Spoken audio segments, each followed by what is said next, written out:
Hi, I'm Mike, owner of the In-Groove in Phoenix, Arizona. Today I'm doing the new arrival video for April 8th, 2022. All right, so I'm going to Europe for the Mega Record Fair this week, so I'm actually filming this video a day early. So some stuff might not be in this video that actually appears on the day that the video is dropped. But this is everything that I've gotten so far. I did some stuff to try to get some stuff expedited to me so I can include it in the video. So this is a big chunk of it. One thing that I haven't been able to get yet to show you is the tool box set, Fear and Inoculum. I've got it coming from 3 different places, but because of the weight and the quantity of these things that I have ordered, they're all coming via freight service, via pallet. So that's not quick. I think they're going to come maybe today, this Thursday, or Friday. So yeah, you'll start getting email notifications when they ship out. But keep in mind, box sets, they're cumbersome to ship. It's going to be a process of us getting them. Probably take 2 to 3 days to get all those out. But yeah, I've got extras as well. Not only was I able to cover everybody's pre-order, but I have extras. I was excited about that. So yeah, Kenny Dorham's Matador. That's actually going to start shipping this coming, not this week, but next Monday. With these audio file releases, I want to tell you guys, and a lot of people email me, but there's no clear-cut date on a title like that. The Matador, for instance. Now the toolbox set's different. The major labels have release dates, so that's scheduled to come out the 8th. So theoretically, everybody should have it on, or maybe a day or two before the 8th. That's kind of how it typically works with the major labels. Warner, Universal, and Sony. But when it comes to small labels like the Kenny Dorham's being released by Impex, these are really small operations, so they go out in batches, and sometimes it takes 2 to 3 weeks for everybody to fully have their stock. But I've got that coming Monday, and that is going to start shipping. Last week I didn't mention it because, I don't know if you noticed it, but I was dragging ass in last week's video. I was sick. I came in the middle of the night to film that video, and I was getting over being sick, but it was, yeah. I was like, what is this? But I watched the video back. It didn't come off too bad, but man, I was definitely gassed in the video. But Analog Productions dropped the next title, the Jimi Hendrix UHQR of Access RU Experience, excuse me. So unlike the last UHQR, which was a less than desirable rollout because of production issues, it was a debacle. It took months and months and months to get released. I got endless emails. Hey, it's out. When's it coming? It technically was never out. They would make 500 of them and send them out. Make 500 of them and send them out. And this went on for about 6 months. So it caused a lot of confusion because it never really had a definite release date. They fixed it this time by, they made them all ahead of time. But unlike, again, the majors, they don't have the ability to send 20,000 of these things out at once. So they get these staggered release dates. So where people have them, and you're going to see them out there, they get this staggered release date to where I might get it in a week from now, I might get it in 2 weeks from now. So I actually had this on the website, and the allotted amount that we're getting, I sold out. So I know how many I'm getting ahead of time. I got them on the website. It sold very briskly. I got them, they're gone. So yeah, but that's the deal kind of with the upcoming audiophile reissues and the tool box set. All right, so let's talk about this week's new arrivals. I've got a lot of new titles and a huge restock from Analog Productions I'll show you. I'll rip through the SACDs first. This is just restock stuff. I don't think there's anything new. Amused to Death, really good. Roger Waters. Joan Baez, recently. Love, I'm not a huge digital guy, but out of the very few 4 or 5 SACDs that I play to test stuff, again, that Roger Waters is one of them. Cannonball Adderley, Something Else. John Coltrane's Blue Train. Elvis Presley, 24 Karat Hits. And Surmaze, The Royal Ballet. The analog LP version of this is on my top 100 imprint analog records you should own list. The Best of the James Gang. The Jimi Hendrix Experience. This includes the mono and the stereo. mixes. And Niles Lofgren, Acoustic Live. All right. Showed you guys this last week. This is yet again, another variant.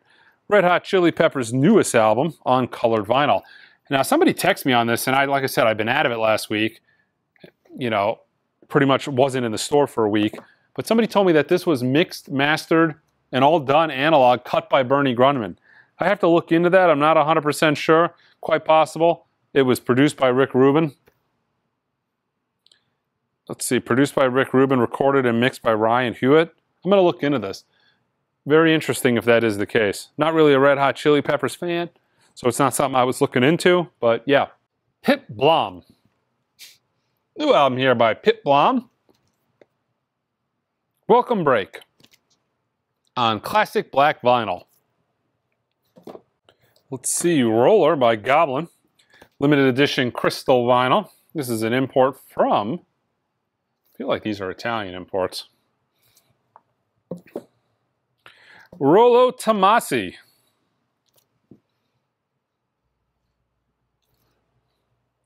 Earthless, Sonic Prayer. This is limited to 1,500. Muddy Waters at Newport. I want to say this is a Friday music release. They did it as a gatefold. But yeah, Muddy Waters at Newport.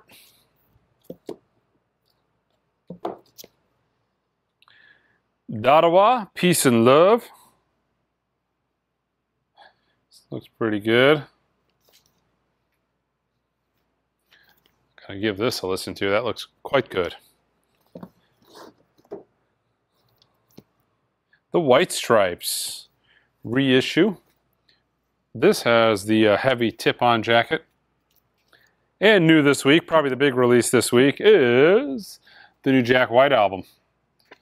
Fear of the Dead. Is that it? Yeah, Fear of the Dawn, excuse me. Looks well done. I mean, it's a tip-on jacket.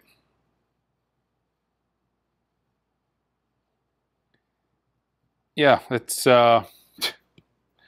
I haven't given a listen to yet, but actually, no, I heard a few tracks from it. It sounded pretty good. Not a huge White Stripes fan, but I like some of his solo projects. You know, the self-titled, the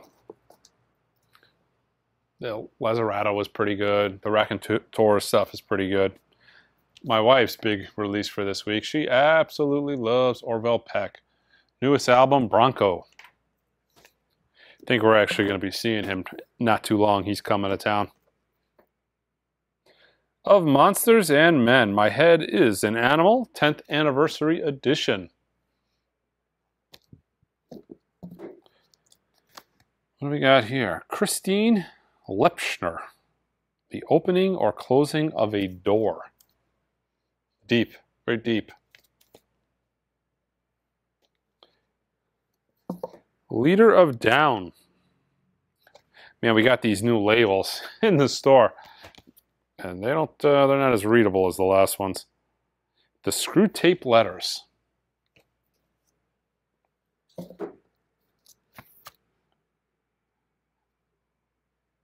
Oh God, more doom metal graffiti. We got that record. And to top it off, of course, with my new labels. Emulation. Acts of God. Guided by Voices, Devil Between My Toes. 2/15/87. What makes Big Daddy happy? I don't know. Prince Among Thieves, Prince Paul Presents, limited edition reissue. Queensryche. Actually, look at this, by Music on Vinyl.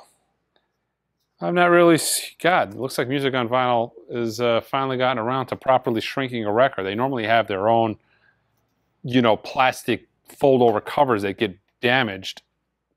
I hated them, always have hated them, but this is the first one I've actually seen without it. Operation Mindcrime 1 and 2, the full theatrical performance in 2006, Seattle. Limited to 3,500 copies. This is 852. Star Trek Discovery, Season 3 soundtrack.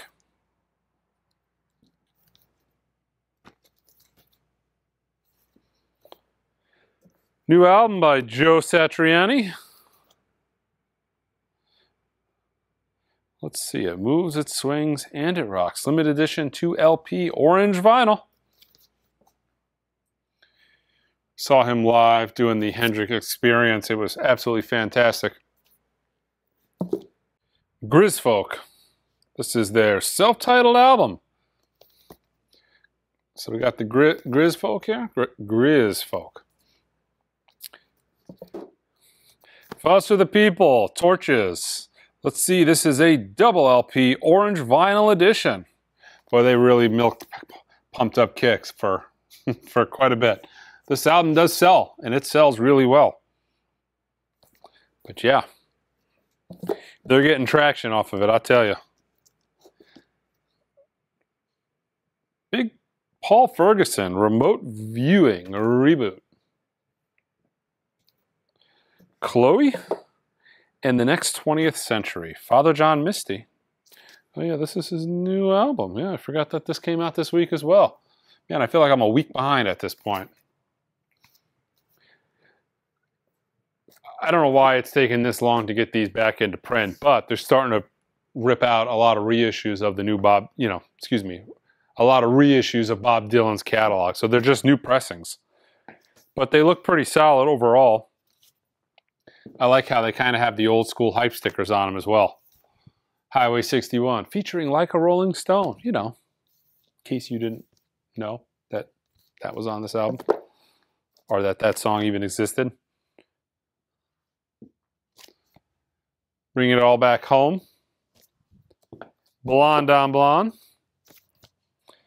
Featuring Rainy Day Women, number 12 and 35. Rainy Day Woman. And I Want You.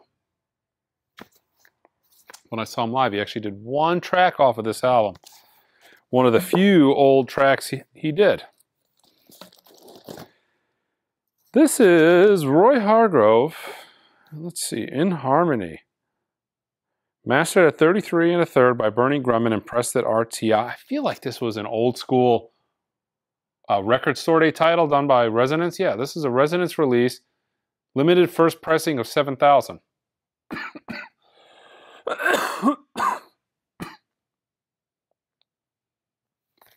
So I don't know why I have this. I'm assuming I ordered it. Right? Maybe. We Love You, Tekka 2.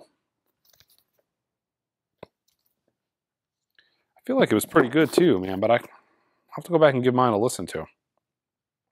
Official release in cooperation with the Hargrove and Miller Estates. Interviews, yeah, looks pretty good.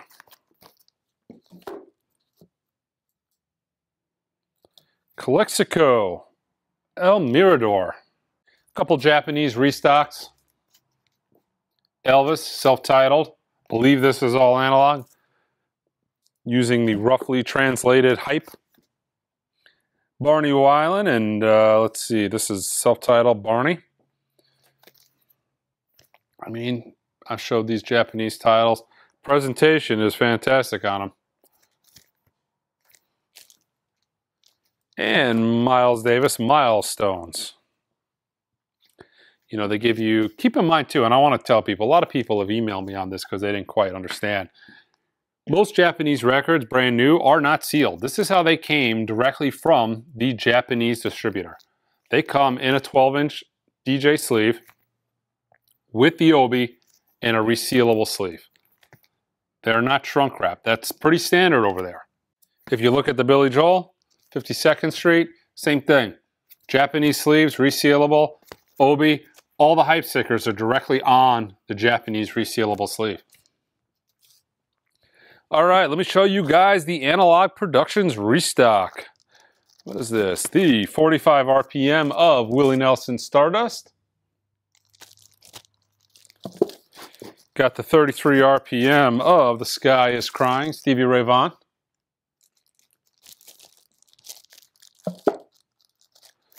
Some reference recording titles. Nojima Plays Lizette. Sound quality on these are unbelievable. The reference recording stuff. Exotic Dances from the Opera. I mean, unbelievable sounding. 33. Marquis Knox. Here I Am.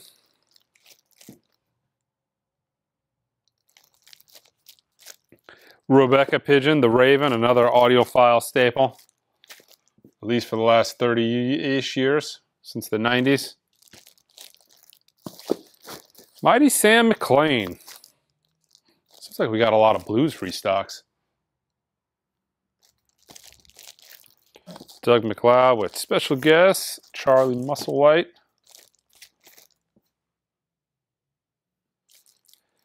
Elvis is back.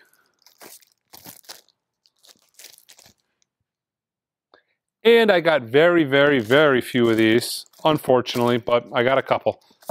John Coltrane's Soul Train on Prestige. Fantastic that they've decided to go ahead and reissue all these, but if you remember, this was a $200 record, but 6 months ago. But the full Prestige 25 mono and 25 stereo titles are all getting repressed. But yeah, this is, I want to say, the first initial batch of these that came out was essentially them repressing out old jackets. Now you can tell that these are clearly a new version of it.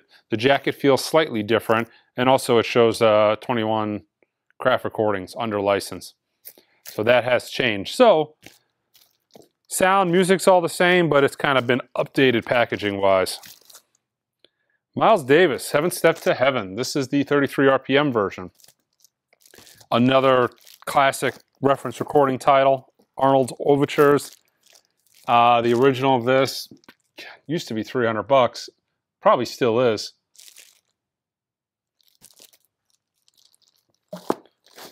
And some of the classics, classic records, QRP titles that they did. They essentially did the disc, what did they do? It was, the main disc is at 33, and I feel like they included a 45 of it as well in the back. Kind of just stuck in the packaging. Got a few living stereo restocks as well. Reiner's Tchaikovsky 1812 Overture. One of my favorite titles that Analog Productions has ever done, Herbie Hancock's Headhunters. They did this at 33 and 45 RPM. The 45's on my in-print analog records you should own, the top 100 list. Another stellar title, Ellington Jazz Party in Stereo, phenomenal sounding record. Muddy Waters Folk Singer, from my top 100 in-print analog records you should own. Did a phenomenal job with that. This they did as a 33 and a 45. I got the 45 and I got a restock on Bill Evans live at the Montreux Jazz Festival. Shelby Lynn, Just a Little Lovin'. This is the 33 RPM. Leonard Skinner, Second Helping. All the Leonard Skinner stuff they did is just absolutely dynamite. This is the 45 RPM version. I want to say almost all titles that they did both 33 and the 45 RPM. Also from my top 100 imprint analog records you should own list, the self-titled Buddy Holly. Unbelievable sounding, Peggy Sue's on there. Also from my top 100 imprint analog records you should own list, Dusty Springfield's Dusty in Memphis. Love this record. Unbelievably killer sounding record. Great soul. It's, yeah. And I got a restock of, and I want to say this is the 40, they did this 2 different ways, 45 RPM and 33 RPM. Due to the weight, I'm going to say this is the 45 RPM. Blood, Sweat, and Tears, Bloodlines. I think, what was Bloodlines? The first 3 or 4 albums? 4 albums, I want to say. So yeah, that is it for this week's new arrival video, April 8th, 2022. Keep an eye on the YouTube channel. I'm going to do a lot of live streams, I think, over in Europe, assuming I have Wi-Fi. I'm not 100% sure how that's going to pan out. Worst case scenario, I'll film videos, upload them when I get back to the hotel. All right, guys, until next time.